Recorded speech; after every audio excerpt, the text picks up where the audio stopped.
राम राम। आप तमाम लोग जान रहे हैं कि आज उनियारा की धरती पर जो ये जनसैलाब उमड़ा है, ये जो वर्षों से आपने जो पीड़ा सही है उसका नतीजा है। और अब आप लोग इन लोगों से आजादी चाहते हो और नरेश भाई के अंदर आप आगामी विधायक के रूप में देख रहे हैं। और यही चीज मुझे लगता है कि इस गांव से हम देख पा रहे हैं। साथियों, ज्यादा मुझे कहने की जरूरत नहीं है। हमने देखा है कि किस तरीके से हमारे नरेश भाई की राजनीतिक हत्या करने की कोशिश की जा रही है। लेकिन मैं आपसे एक बात कहना चाहता हूँ, जब डॉक्टर किरोड़ी लाल मीणा जी की राजनीतिक हत्या करने की कोशिश की जा रही थी तो बावनवास की जनता ने डॉक्टर किरोड़ी लाल मीणा को विधानसभा भेजा था। और डॉक्टर साहब कहते हैं कि मेरी राजनीति को वापस जिंदा करने का जो मैं श्रेय देता हूँ वो बावनवास की जनता को देता हूँ। तो मैं आप लोगों से देवली उनियारा की जनता से कहना चाहता हूँ, हमारे नरेश भाई की राजनीतिक हत्या करने की लगातार कोशिश की जा रही है। 2018 में 2023 में टिकट दिया, 2024 में लोकसभा का टिकट दिया और 2024 में अब विधानसभा का टिकट दिया। तो देवली उनियारा की जनता आप प्रेम कर लो कि हमारे नरेश भाई को आप विधानसभा पहुंचाओ। हम राजनीतिक तौर से हम सभी युवा साथी नरेश भाई आपका एहसान जिंदगी भर नहीं भूलेंगे। और हम जहां भी कहेंगे आपका गुणगान गाएंगे। आप झोलियां पेटियां भर दो, वोटों से भर दीजिए। हम आपसे इतना कर रहे हैं। हमने नरेश भाई का संघर्ष देखा है। जब युवाओं की छात्रवृत्ति में मैं आज से नरेश भाई से 15 साल पहले जुड़ा हुआ हूँ। जब हम इंजीनियरिंग करते थे हमारी छात्रवृत्तियां नहीं आती थी तो हम नरेश भाई को फोन करते थे, नरेश भाई हमारे लिए आंदोलन करो। नरेश भाई हमारे लिए आंदोलन करता था, कोई आंदोलन नहीं करता था। और उसका परिणाम था जो गरीब बच्चे थे, जो किसानों के बच्चे थे, उनकी छात्रवृत्ति आती थी। ये आदमी ये सब किसानों के लिए लड़ा, ये सब जब हमारे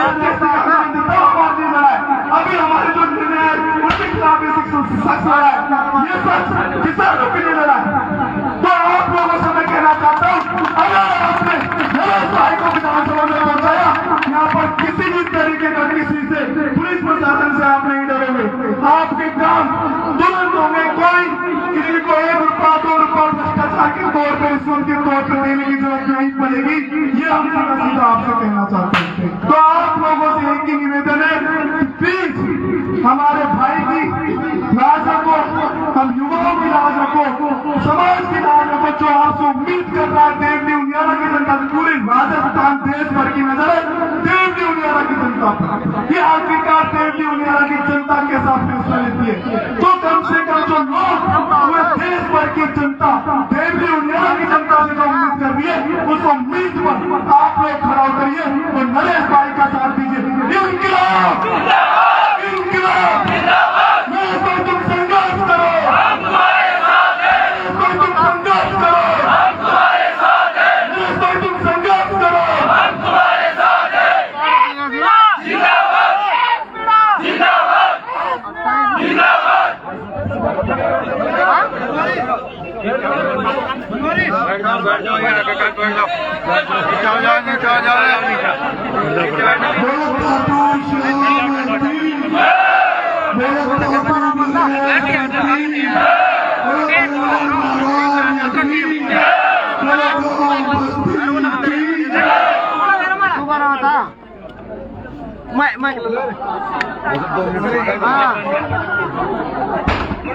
सभी गांव के पास बैठे भाई साहब का स्वागत करेंगे। माला पहना के सफर में रखें।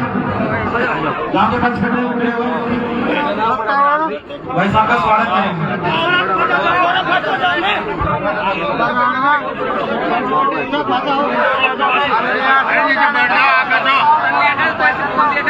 नरेश मीणा, नरेश मीणा, नरेश मीणा, इंक्लाब, इंक्लाब, इंक्लाब।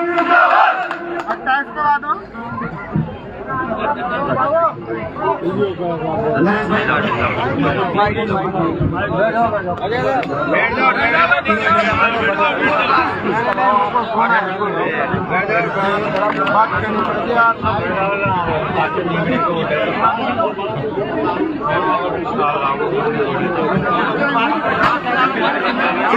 इंकलाब, इंकलाब। मेरी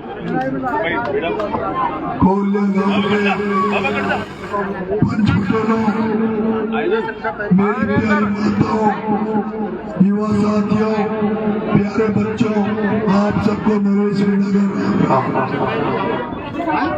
वैसे तो मेरा गला बैठा हुआ है, लेकिन आपने जिस तरह का स्वागत किया है, सत्कार किया है और जो जोश और उमंग इस गांव में देख रहा हूँ, उससे मेरे अंदर भी जोश आ गया और मन कर रहा है कि मैं भी अपनी कुछ बातें आपसे कह दूं।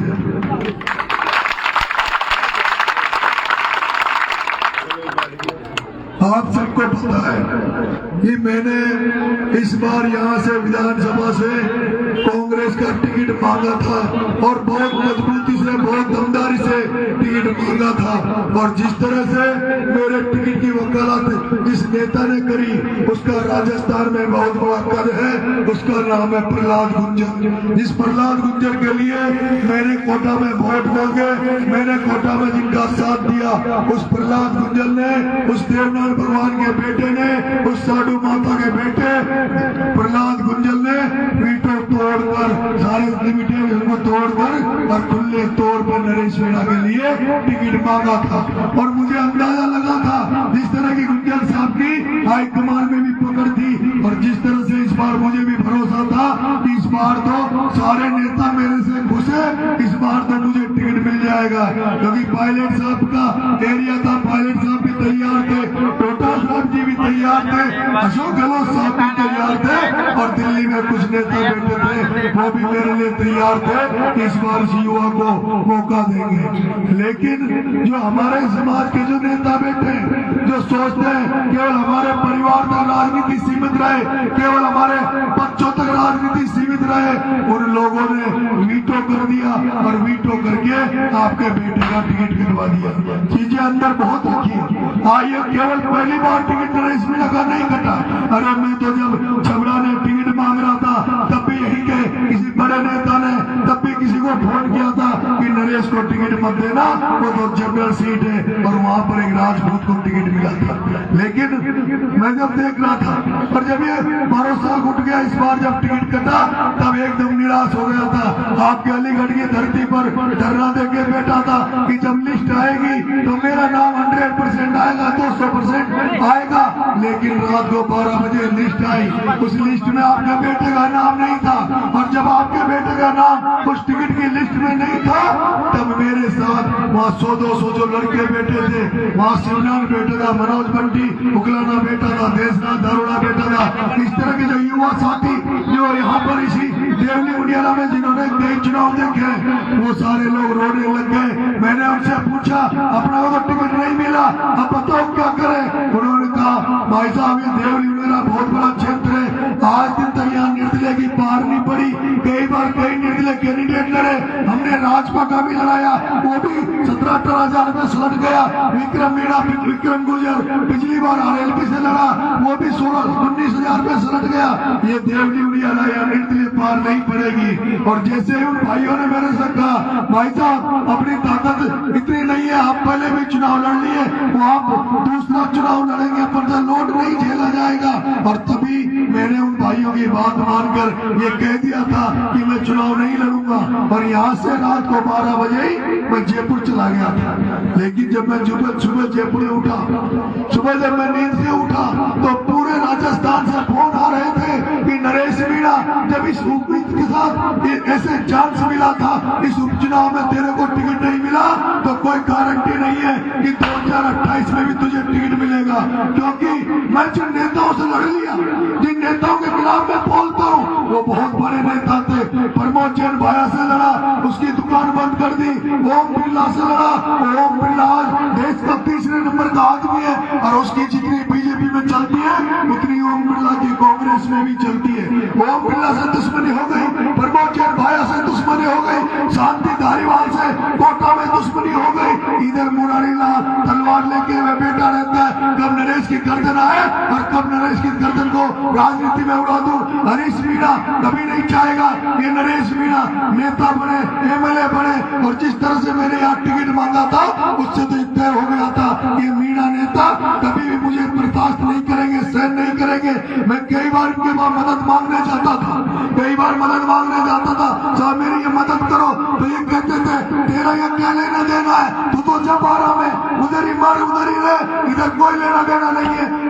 मैं उनको कहता था मैंने मेरी 25 साल की जीवन ही देखा, मैंने 25 साल की जवानी पूर्वी राजस्थान को दिए, गांव गांव जाना है, गांव गांव में मैं गया हूँ, हर व्यक्ति युवा साथी के दोस्तों के जन्म मरण में शामिल नरेश मीणा हुआ है, लाखों करोड़ों रुपए का नरेश मीणा ने डीजल बढ़ाया। 12 में तो मुझे कोई जानता ही नहीं था कि मैं 12 का रहने वाला हूँ। जब मैं राजस्थान विश्वविद्यालय की राजनीति कर रहा था तो आपसे गौटी के पूछोगे, कहीं और जगह पूछोगे तो लोग कहते थे ये तो रहने वाला 200 का है, लेकिन मैं 200 का नहीं तो मैं तो 12 का था। लेकिन मेरे पूर्वज इसी आपके टोडा भीम के रायसना गांव से 150 साल पहले जाकर 12 में बस गए।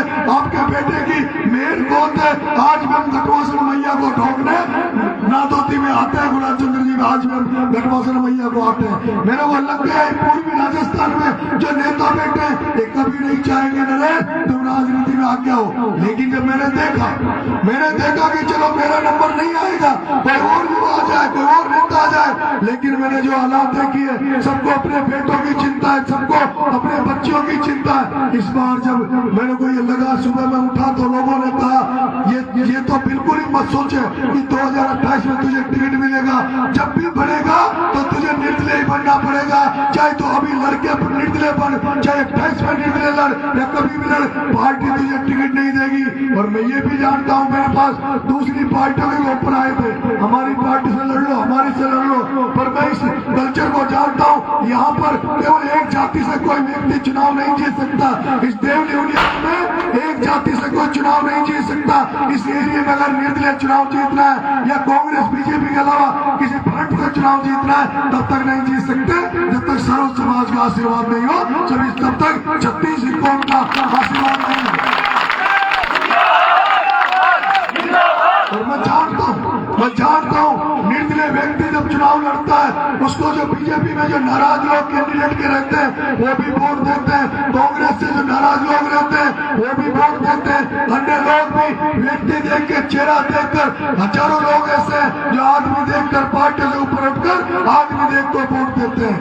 लेकिन जैसे मेरे को युवा साथियों ने कहा, सबने कहा चुनाव में खड़ा हो, चुनाव लड़, तो मैं जैसे फोरम भरने आया तो यहाँ कोलिया के गाँव के, यहाँ उकलाना गाँव के, ये जो जितने भी गांव है यहाँ के पंच पटेल बहुत नाराज हुए, उनको मेरे ऊपर बहुत गुस्सा आया कि ये कहां से हमारा पहले टिकट मिला है, ये दोनों ही हारेंगे, ये दोनों ही निमट जाएंगे।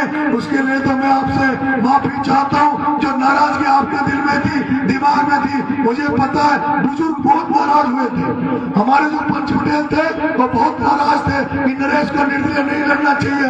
लेकिन मैं मेरे पंच पटेलों जब मैं निर्दलीय में फोरम करने आ रहा था तब मैंने मेरे युवा साथियों को जयपुर में इकट्ठा किया, मैंने पूछा चुनाव लड़ना कि नहीं लड़ना, उन्होंने कहा भाई साहब चुनाव लड़ो, हम सब नरेश मीणा बनकर आपका प्रचार करेंगे। और आज मैं देख रहा हूँ जो मेरे युवा साथियों ने, जो मेरे छात्र भाइयों ने जो प्रॉमिस मुझे दिया, जो भरोसा मुझे दिया, आज वो पूरी देवली उनियारा में गाँव गाँव जाकर ढाणी ढाणी जाकर खुद नरेश मीणा बनकर जनता जनार्दन से वोट मांग रहा है। उसके लिए मैं मेरे युवा शक्ति को, छात्र शक्ति को धन्यवाद देना चाहता हूँ जो जिस तरह से आज वो मेरे साथ खड़े हैं। मैं उन बुजुर्गों से, उन पटेलों से भी माफी चाहता हूँ, लेकिन मैं कहना चाहता हूँ अरे 200 एमएलए विधानसभा में बैठते हैं, 25 सांसद इस राजस्थान से चुनकर जाते हैं, राज्यसभा सांसद अलग जाते हैं, लेकिन मैं आपसे कहना चाहता हूँ राजस्थान की राजनीति में 200 एमएलए को तुम 5-10 एमएलए को जानते होंगे, 200 एमएलए को यहाँ कोई भी ऐसा व्यक्ति नहीं है जो 200 एमएलए को जानता है। आप लोगों में से शायद 25 सांसदों को नहीं जानते होंगे, लेकिन आज हनुमान बेनीवाल को पूरा राजस्थान जानता है, आज किरोड़ीलाल मीणा को पूरा राजस्थान जानता है, आज सचिन पायलट को पूरा राजस्थान जानता है। अरे नरेश मीणा एमएलए नहीं बनना चाहता, नरेश मीणा सांसद नहीं बनना चाहता, नरेश मीणा तो किरोड़ीलाल मीणा बनना चाहता है, नरेश मीणा तो हनुमान बेनीवाल बनना चाहता है, नरेश मीणा तो किरोड़ीलाल मीणा बनना चाहता है, नरेश मीणा तो हनुमान बेनीवाल बनना चाहता है, नरेश मीणा तो सचिन पायलट बनना चाहता है। एक ऐसा नेता बनना चाहता है जो राजस्थान में किसी भी कोने में खड़ा हो जाए उसके साथ हजारों लोग खड़े हो जाए। जो व्यक्ति कहीं भी जनता त्रस्त हो, जनता दुखी हो, जहाँ कहीं भी समस्या हो, जैसे किरोड़ी लाल खड़ा रहता है, जैसे हनुमान बेनीवाल खड़ा रहता है, जैसे नरेश मीणा भी जहाँ कहीं भी किसानों में संकट आए, मेरे युवा साथियों में संकट आए, उनके बीच में नरेश मीणा खड़ा होना चाहता है। और आज आप देख रहे होंगे मेरे बुजुर्गों आपने देखा होगा, अगर नरेश मीणा निर्दलीय चुनाव नहीं लड़ता और केवल केसी मीणा जी रहते तो यहाँ कम से कम 5,000 मीणा लोग बीजेपी ज्वाइन करने वाले थे। यहाँ हजारों मीणा लोग बीजेपी ज्वाइन करने वाले थे, जो हरी जी के कर्मों से त्रस्त है, हरी जी के कामों से परेशान है, जो आज लेकिन वो जैसे आपका बेटा यहाँ चुनाव लड़ना है वो सारे आज हमारे साथ है। और मैं बुजुर्गों को कहना चाहता हूँ, अगर नरेश मीणा इस सीट पर चुनाव नहीं लड़ने आता तो शायद तुम्हारा कहीं टीवी में अखबार में भी देवनी मीणा का नाम नहीं आता, लेकिन नरेश मीणा का नाम रोज टीवियां बोल रही है, अखबार बोल रहा है, देवनी मीणा का नाम, देवनी मीणा का नाम दिल्ली तक जा रहा है। मैं आपसे कहना चाहता हूँ, हार जीत तो परमेश्वर के हाथ में, हार जीत तो बाबा खाटू श्याम के हाथ में, हार जीत तो भगवान के हाथ में। हमारा काम है मेहनत करना, हमारा काम है मेहनत करना। और जिस तरह से मुझे सर्व समाज का आशीर्वाद मिल रहा है, अरे मीणा भाइयों, तुम्हें तो कहना चाहिए कि हमारे समाज में एक ऐसा बच्चा पैदा हुआ जिसको सारी जातियां पसंद करती है। अरे जिसको बीजेपी से गुजर चुनाव लड़ रहा है, उसके बावजूद भी आपके बेटे को गुजरों के गांव में ट्रैक्टर में बिठाया जा रहा है, गुजरों के गांव में घोड़ी पर बिठाया जा रहा है। आपके बेटे को गुजर समाज फूल वर्षा कर आशीर्वाद दे रहा है। और यही मैंने कमाया। मैं पायलट साहब के साथ रहा, मैं प्रहलाद गुंजर के साथ रहा, मैंने जो गुजर समाज के लिए किया, आज गुजर समाज उसका पूरा मुझे उसका सूद सहित ब्याज सहित मुझे चुका रहा है। मैं आपसे निवेदन करना चाहता हूँ, सर्व समाज आपके बेटे को वोट देने के लिए तड़प रहा है। जिस रोड से निकलता हूँ सर्व समाज सड़कों पे आ जाता है। आप लोग कोई कमी मत छोड़ देना, आप लोग कोई कमी मत छोड़ देना। कहीं ऐसा नहीं हो जाए कि सबने तो वोट दे दिए और हमारे वोट बढ़ जाए। आप देख लो, अगर कहीं से आपको कांग्रेस के कैंडिडेट में जब नजर आते हो और अगर आप पंचायत कर लो, मैं तो इसलिए भी कभी भी तैयार हूँ अगर सारा समाज ये कह दे कि नरेश तू बैठ जा, किसी को समर्थन दे दे, लेकिन दम होनी चाहिए चुनाव लड़ने की, दम होनी चाहिए चुनाव लड़ने की। मैंने देखा है बीजेपी कांग्रेस के कैंडिडेट प्रचार कर रहे हैं, ऐसे जा रहे जैसे कोई टीए की बैठक में जाता है, ऐसे जा रहे जैसे कोई टीए की बैठक में जाते हैं।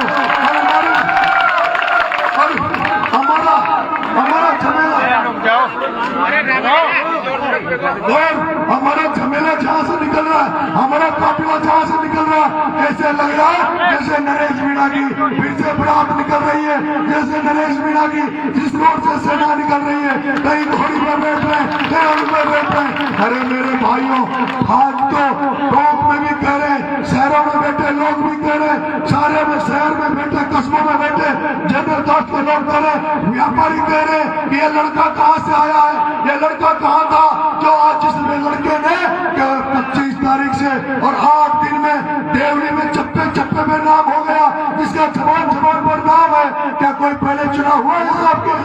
क्या कभी आपने ऐसा देवली में चुनाव देखा? हार जीत का तो पता नहीं, पर नरेश मीणा ने कम से कम एकता तो ला दी, कम से कम ताकत तो दिखा दी ना। मेरे भाइयों, आज हमारे साथ सैकड़ों गाड़ियां चल रही थी, पुलिस वाले दूर से कैमरे लगा रहे थे, उनकी औकात नहीं थी कि नरेश मीणा के काफिले के साथ आ जाए। चुनाव हो रहा है, चुनाव आचार संहिता होती है, लेकिन आपका बेटा ये कहना चाहता है, आपका बेटा ये कहना चाहता है, अगर आपके बेटे को आपने विधायक बना दिया, आपने एमएलए बना दिया, तो जैसे पिछली बार किरोड़ी लाल जी ने प्रतिपक्ष की भूमिका निभाई थी, उसी तरह से अगर एमएलए बन गया तो विधानसभा की टेबल भी ठप ठप करेगी और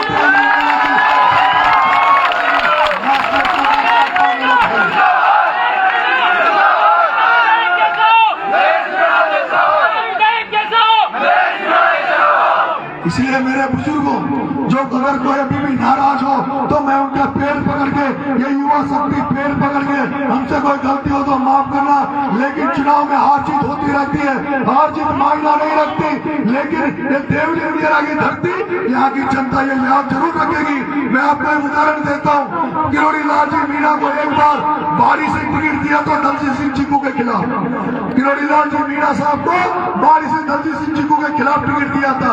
और वहां भी जैसे आज यहाँ झमेला लग रहा है, जैसे यहाँ मेला लग रहा है, ऐसे किरोड़ी लाल जी के लिए राजस्थान से लोग गए थे, क्योंकि जो चीकू जो चुनाव लड़ रहा था कांग्रेस पार्टी का, वो चीकू सारे बंदे उस चीकू के घोंक देते थे।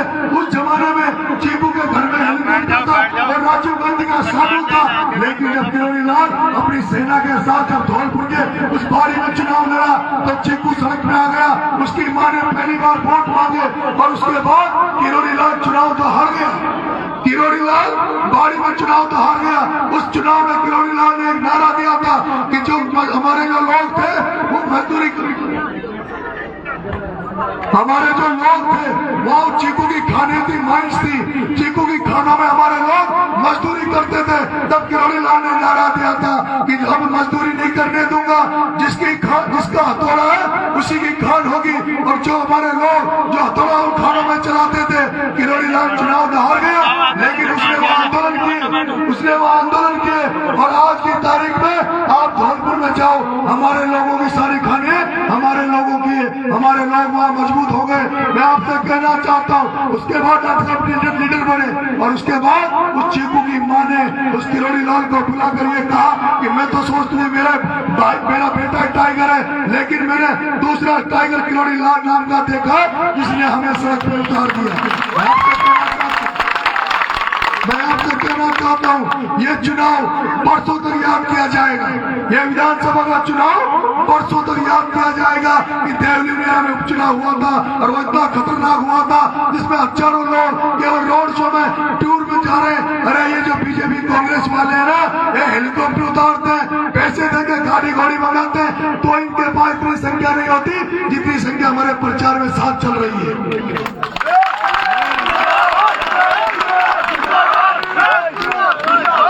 आपसे मेरा आग्रह है, मैं आपसे ये नहीं कहूंगा, मैं दूसरे गांव में जाता हूँ तो मैं कहता हूँ मैं तुम्हारे लिए ये कर दूंगा, तुम्हारे लिए वो कर दूंगा, मैं तुमसे कुछ नहीं कहूंगा। मैं तो सिर्फ ये कहूंगा, आप लोग जो पंच पटेल बैठे, मुझे पंच पटेलों की जरूरत है, मुझे बुजुर्गों की जरूरत है, मुझे पगड़ी धारकों की जरूरत है, मुझे सापे वालों की जरूरत है।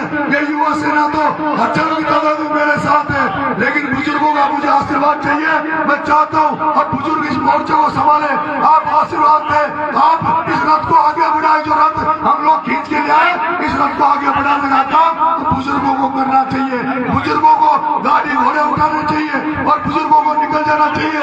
जो लोग ये कहते हैं कि नरेश मीणा के साथ तो छोरे तो बन गए हैं, मैं कहना चाहता हूँ अब मुझे बुजुर्गों का आशीर्वाद चाहिए। और जैसे मैंने कहा, आज कार्यालय खोला था, आज उन्हें कार्यालय खोला, उसका भीतर भी मैंने 5 पटेलों से करवाया और आगे भी ये चुनाव हम बुजुर्गों के नेतृत्व में लड़ेंगे, बुजुर्गों के आशीर्वाद से लड़ेंगे, युवा पीछे चलेंगे। क्या आप सब लोग चुनाव के लिए तैयार हो? वोटिंग के लिए तैयार हो? कितने वोट है इस गांव में? 1800 टोटल 1800।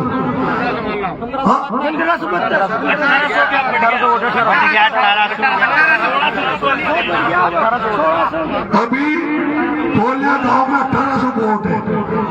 कितने डालोगे?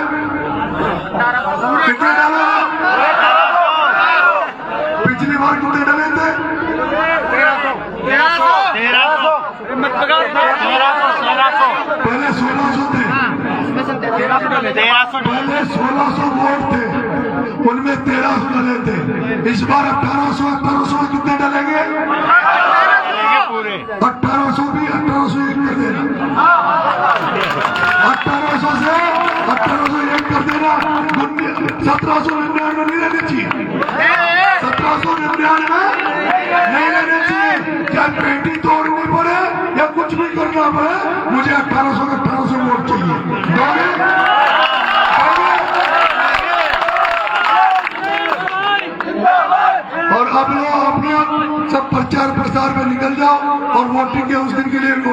निकाल लें।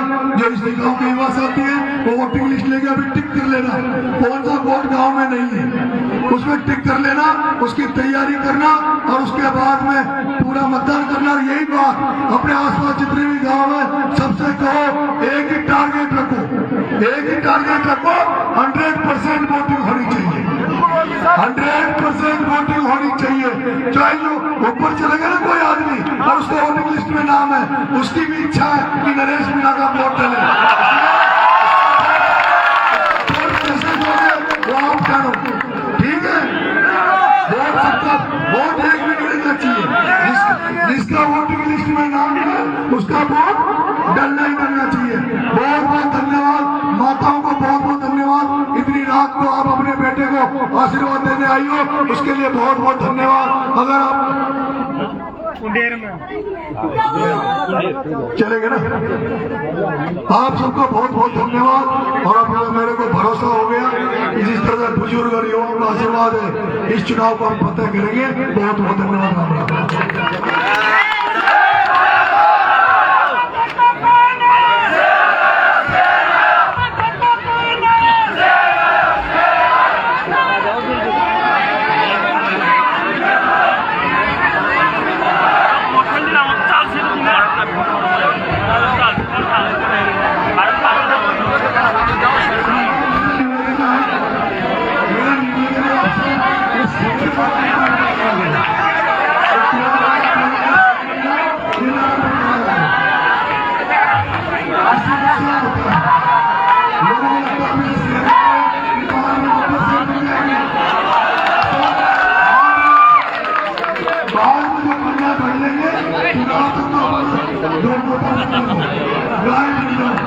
ठीक है।